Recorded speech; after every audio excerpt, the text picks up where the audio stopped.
Alright guys, the transfer rumour mill is very much still in full swing. We've had plenty of big deals go through this week, all of which will be discussed in today's video. As always, I want to hear from you guys in the comments down below. What do you make of all the recent transfer activity going on at your club and the Championship in general? Without any further ado, let's jump in. We saw Southampton defender Tino Livramento completing his move to Newcastle. It was a move that was expected to go through. He was left out of Southampton's squad for their Championship opener against Sheffield Wednesday, and his move to Newcastle has since gone through. Leopold Wallstedt has completed a move over to Blackburn Rovers. We were expecting Rovers to be in the market for another goalkeeper after they let go of Thomas Kaminski, and they've snapped up a Swedish international here. We saw QPR completing a deal for Nottingham Forest defender Steve Cook. I think based on their season opener against Watford, QPR were definitely in need of some more defensive reinforcements, and someone like Cook comes with a wealth of experience. Slight concern the fact that he's not played that much football over the last couple of years, but still a solid pickup nonetheless. We saw Luton completing a deal for Stoke forward Jacob Brown. Interested to get some Stoke fans' perspectives on this one. We have seen Alex Neil's side adding quite a bit to their forward line recently, but Brown will be departing to Kenilworth Road. Still have some reservations whether or not he'll be able to make that big of an impact in the Premier League. I certainly don't think that Luton are expecting him to come in and be their main number 9 for this upcoming season in terms of having a goal output. He's only hit double figures once in his Championship career, but certainly someone that works very hard, will lead the press going forward, and someone that I can see fitting into that Luton system. And Alex Scott has left the Championship. I think we were all expecting this deal to go through eventually, and he has joined Bournemouth in a deal worth up and around 25 million. So Bristol City were holding out for a big price tag. In the end, they got exactly that. There had been plenty of Premier League interest in Scott throughout the summer. The two main clubs that were seemingly interested were Bournemouth and Wolves, but it was Bournemouth who managed to get this deal over the line in the end. I think that with Bournemouth's previous track record with investing into players in the Championship, this one could be a really good move. We've seen how Tavernier's gone on to develop since his move from Middlesbrough to Bournemouth. I think that Scott could follow suit. Got such a high ceiling in terms of his potential, but Bristol City without Alex Scott, yeah, it'll be interesting to see how Nigel Pearson goes about moulding that side, because his impact last season was absolutely huge. And in one of the craziest hijackings we've seen this summer, Bournemouth also completed a deal for Norwich defender Max Aarons, when it previously looked set that Aarons would be joining Leeds. A fee was agreed, he was booked in for his medical, but then Bournemouth swooped in at the last second to get this deal over the line. I actually think that Bournemouth could be a really fun team in the Premier League this season. If you've not seen my Premier League predictions, make sure to go ahead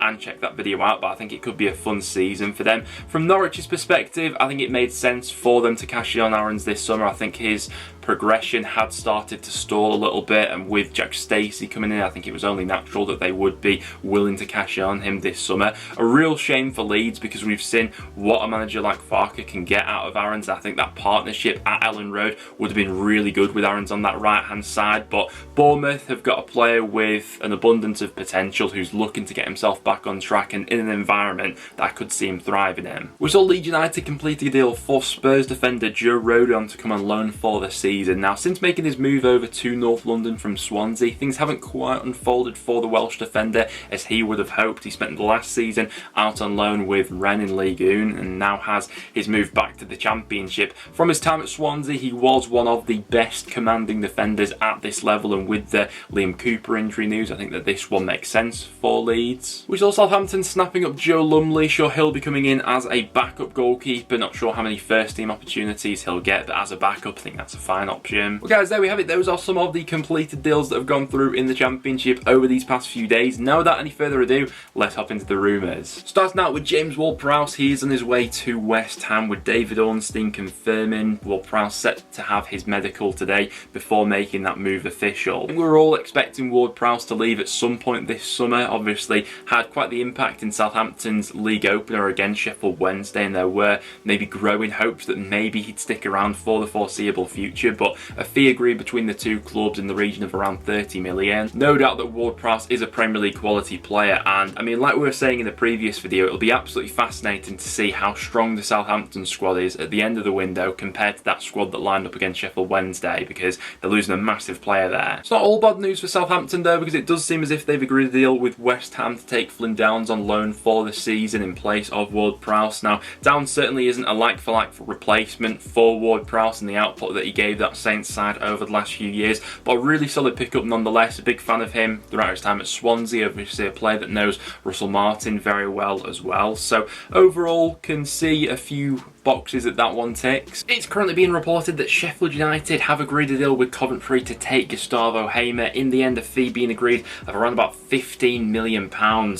Real loss to Coventry, no doubt about that, and to the Championship in general. Absolutely gutted that Gus Hamer seems to be on his way, but ultimately more than deserving of a Premier League move. And I have to say, this is an excellent bit of business by Sheffield United, who have taken an absolute age to really get things rolling in this transfer window. But with the Premier League season now right around the corner, kicks off tonight, I think this is a fabulous bit of business, especially considering they've just lost Sander Berge.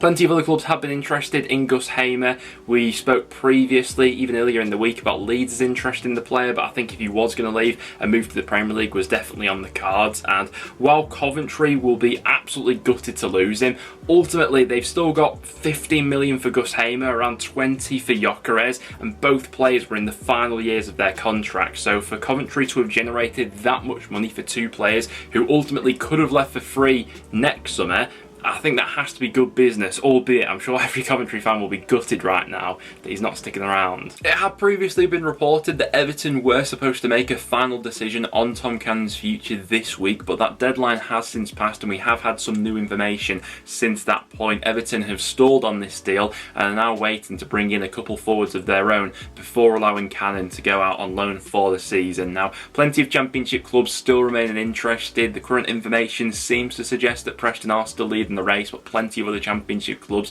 are still in the market for the Everton forward. But we could be waiting quite a while Everton continues to get some deals over the line. We've had all sorts of drama unfolding in the Leeds United camp recently, with them missing out on Max Aarons, the injury blows they've had recently, and now the news that Wilfried Gnonto wants to leave the club this summer. He is said to be pushing for this move to go through to Everton, with an agreement on personal terms already in place, with a potential 5-year deal in the pipeline at Goodison Park. But up until this point, as of recording, Leeds and Everton still yet to agree an actual deal for the player. So yeah, this one could get a little bit sticky if that fee isn't agreed between the two clubs. Had some good news for Millwall fans, because Burnley do seem to have pulled out of the race to sign Zian Fleming. They had been especially interested in the Millwall forward this summer. I think he would have been a really good fit into Vincent Kompany's side, but reportedly so, Burnley are unwilling to go ahead and match Millwall's asking price for the player. And with Ramsey seemingly on his way to Burnley instead, it seems as if they filled that sort of attacking midfielder, second striker sort of position for now. Looks like Swansea are expected to complete a deal for Charlie Patino, coming on loan from Arsenal for the season. Now, earlier in the summer it seemed like Patino was pushing for a permanent exit from Arsenal, but it seems as if Arteta has talked him round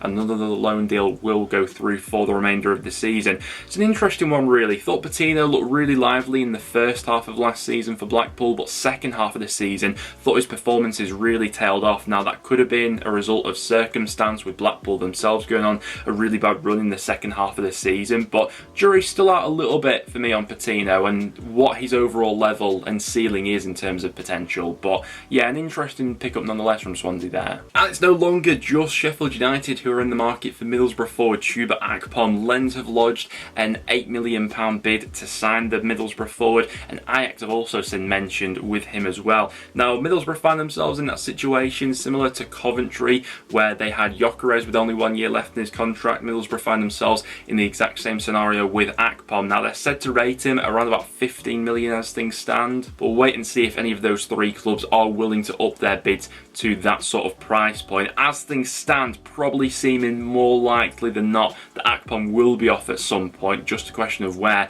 and if any club does lodge that sort of £15 million bid. Middlesbrough could have a replacement in the pipeline, as they're currently being linked with Atalanta forward Emmanuel Latte-Lath. This one would be an interesting move. He spent the last 8 seasons out on loan, so is looking for that permanent home. Did have a good season last year in the Swiss Super League, scoring 14 goals. We have seen Middlesbrough exploring the European market quite a bit so far this summer, and this could be another example of that. This would be the dream scenario for Middlesbrough though, to go back in for Cameron Archer, and David Ornstein has confirmed that Aston Villa are open to a sale this summer if the right offer does come in. Now, Archer's already proven himself to be an elite level striker at Championship level, I think, with loan moves to both Middlesbrough and Preston that went really well. I'd expect Premier League interest in Archer if Villa really are willing to sell him this summer, maybe with one of those sides expected to finish in the sort of bottom 5 of the table. Think he'd be a really good pickup for, you know, a side like Sheffield United or maybe even a Crystal Palace. Would be a lot of money involved in this deal, but Middlesbrough fans, if you were to get around 15 million to Akpom, would you be happy to throw all that money at Archer? Bristol City have already lost Alex Scott and they may have to fend off some interest in Sam Bell. A few Premier League clubs currently circling the Bristol City youngster, with Brighton, Crystal Palace and Rangers all said to be interested. Had a fantastic start to the season, scoring against Preston. Remains to be seen how much Bristol City would be holding out for. Borussia Mönchengladbach are said to be open to loaning out Danish youngster Oscar Fraulo this summer, with West Brom, one of the clubs, said to be interested, although they do face significant competition from some sides abroad. And Thiago Gouveia is another player who's been linked with the Baggies at the moment, with Southampton and Leicester also said to be interested in the Benfica winger. Did spend last season out on loan, had a solid loan spell with Estoril, and Benfica are reportedly open to loaning out the winger once again. Do expect West Brom to use the loan market more and more in these final few weeks of the transfer window to bolster up their squad, and that will be an interesting addition. But guys, there we have it. That will now wrap it up for today's video. Thank you very much for tuning in. Any other transfer stories that you've seen over these past few days, do get them in the comments down below. Apart from that though guys, that will now wrap it up for today's video, and I'll see you all in the next one.